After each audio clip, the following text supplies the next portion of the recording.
Boa tarde, eu, Lívia Santos, junto com Luísa Coelho, Débora Coelho e Clara Beatriz, do segundo ano B, iremos apresentar agora o seminário sobre sobrefusão.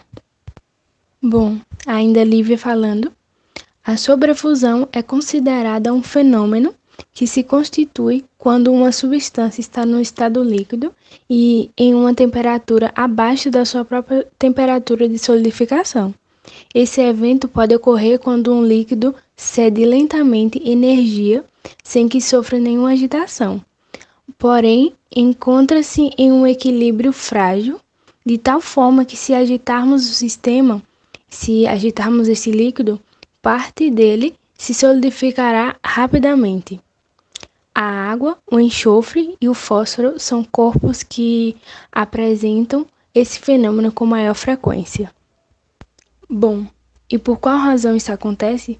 Ou por qual motivo o líquido não se solidifica mesmo atingindo o seu ponto de fusão? É que às vezes o resfriamento é tão lento que as partículas não conseguem se alinhar para poder formar a estrutura cristalina do sólido. Então, qualquer perturbação gera energia suficiente para que as moléculas se organizem e a substância mude para o estado sólido.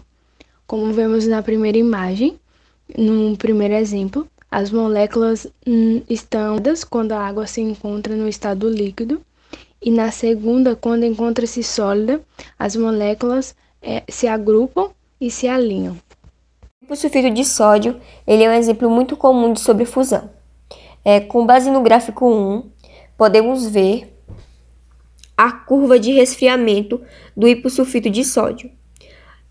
Quando o hipossulfito de sódio ele está no estado líquido e quando ele atinge os 48 graus Celsius, ele começa a se solidificar. Então, a temperatura de solidificação dessa substância é de 48 graus Celsius. Já no gráfico 2, podemos ver o hipossulfito de sódio quando ele sofre uma sobrefusão. Acontece que quando resfriamos essa substância lentamente, sem agitá-lo, ela consegue chegar a uma temperatura abaixo da sua temperatura normal. E mesmo assim, ela continua no estado líquido. Então, ao invés de ela ter passado para o estado sólido, ela atinge a temperatura de solidificação, mas ela continua no estado líquido. O trecho AE do gráfico, o trecho A ao trecho E, ele está representando o resfriamento do líquido. E o trecho B ao BE, o trecho B ao trecho E, ele está em sobrefusão. Então, o trecho AE, ele representa o resfriamento do líquido, mesmo com o trecho BE estando em sobrefusão. Ao ocorrer essa variação, parte do sistema ele vai sofrer uma solidificação, e essa solidificação ela irá liberar calor, e esse calor irá ficar armazenado no sistema, e isso vai provocar o aquecimento e o retorno da temperatura de solidificação do líquido. Então, fazem parte dos corpos que apresentam superfusão a água, o enxofre e os fósforos. Para isso, o líquido vai receber um leve abalo, deixando cair partículas do corpo solidificado. E toda a massa elevada vai chegar à temperatura do ponto que é chamado de solidificação.